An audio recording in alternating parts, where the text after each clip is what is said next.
Okay? Yeah, okay. Go. Holy shit, fuck! Oh. Right, so this is the bus we're taking to Pakse. Laos is true intrepid Asia right here. Nothing's organized.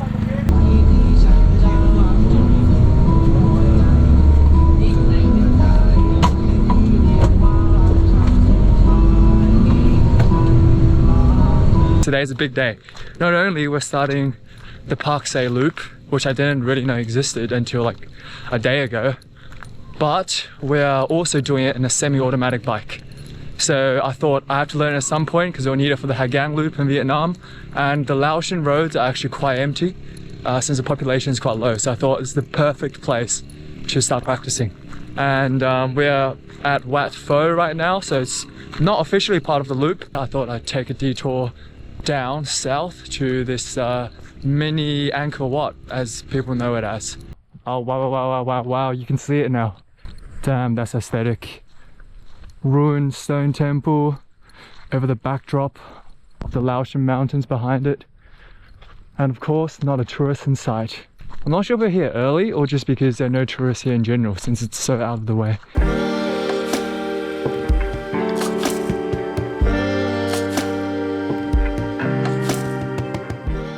Main tip for you out here, you'll probably get told if you ever do the Pakse Loop or the Ta Kek Loop, is motorbike theft is quite prevalent here apparently, much more so than Thailand or Malaysia, because in those countries you can just leave your bike anywhere and nobody will take it. This is supposed to be a temple, but it doesn't have any of the praying altars or sections like the other temples do. So I guess it's either unfinished or was finished, but it's fallen into disrepair, which is probably what happened actually. I say this all the time, but doesn't it remind you just a tiny bit, if not a lot, of Tomb Raider? Wow, look at that. The little pandan leaf structures.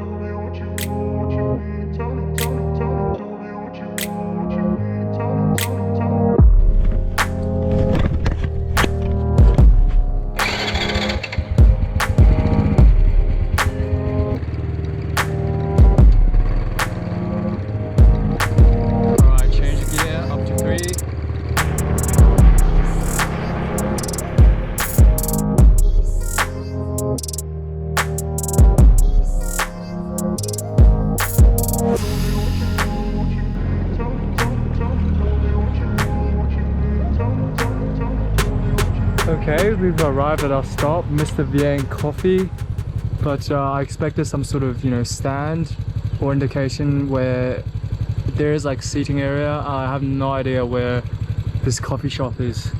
Let's keep heading in and see.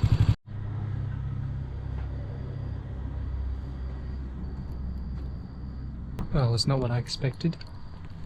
It's quite secluded inside an alleyway, but it's very cool. And here the coffee here is very good, so let's try it.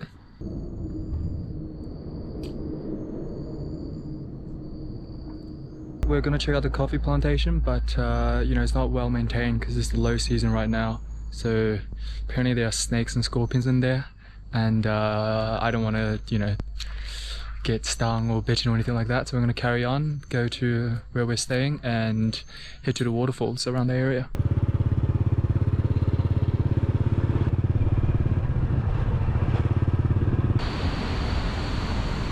Wow, look at that. I saw people like swimming and bathing just there.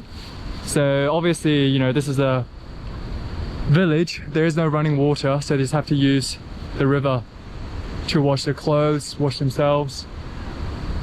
And this place is actually very rudimentary. I know it doesn't look like it because, there's satellite dishes and stuff, but I'll show you and walk around. It definitely feels very, very out there.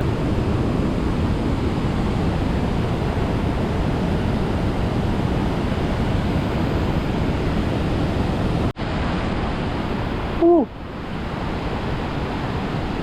Incredible.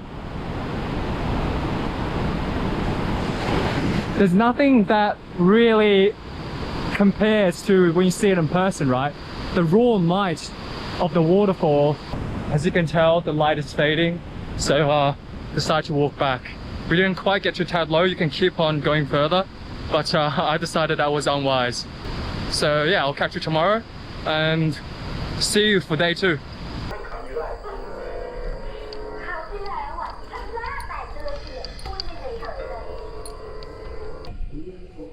Okay, it's bedtime. It's super basic, as you can see. Some curtains, mattress, which feels very plasticky. See? And we have a mosquito net, of course. Still not as bad as the cave sleep we did in Tamanagara, right? What's going on? It's the next day. We're back at the falls. We gotta come back in the morning just to check it out. It was good yesterday in the twilight, but you gotta see it, you know, without any hindrances. We're gonna come here, wash our feet, wash our face, and do it like how the locals do it, and then we're gonna head off to the 2 most beautiful waterfalls in this loop.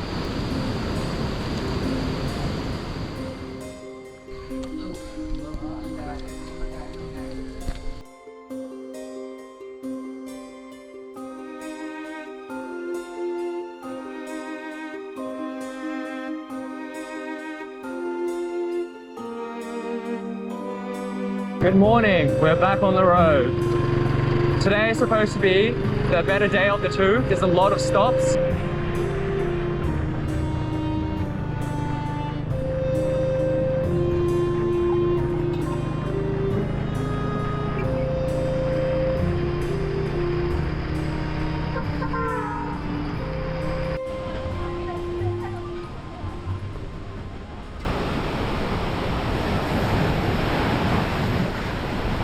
As you can see, the water flow speed is not fast at all, but once you get down to a waterfall though, it is absolutely massive.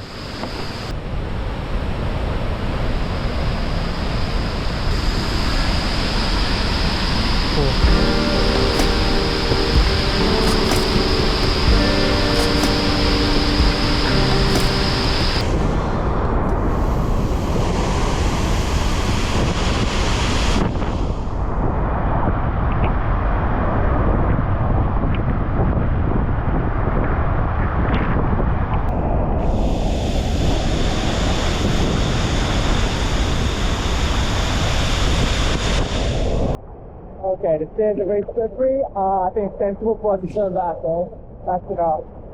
Hope you enjoyed Gneuang Waterfall.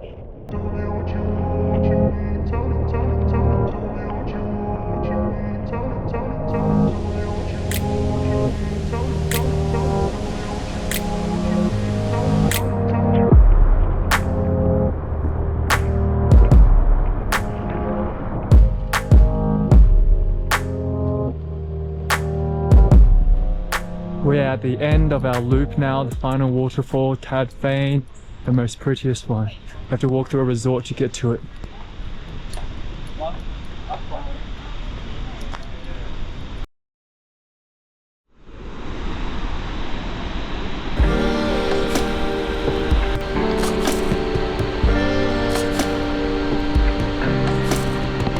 Now, I don't know if you can see, like, I could do a zip line there. We just saw someone screaming across.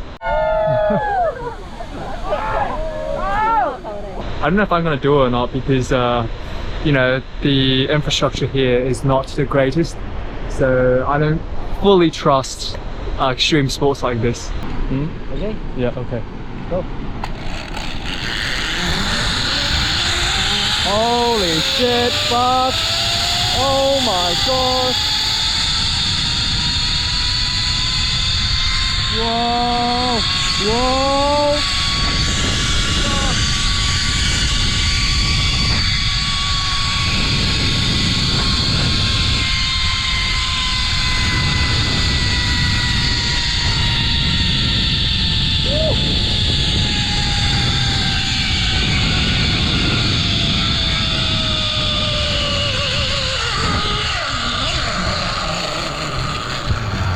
Oh shit.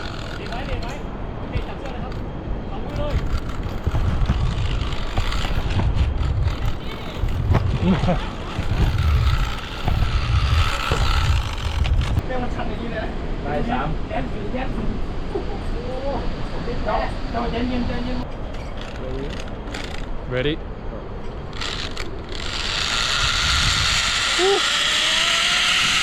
Oi, oi, oi!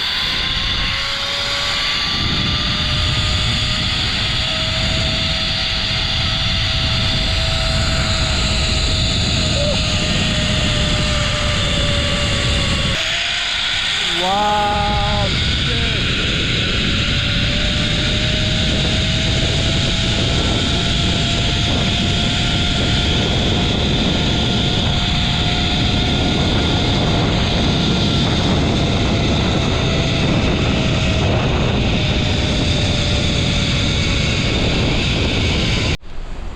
Honestly, for 55 Australian dollars, why the fuck would you not do it? This is so great.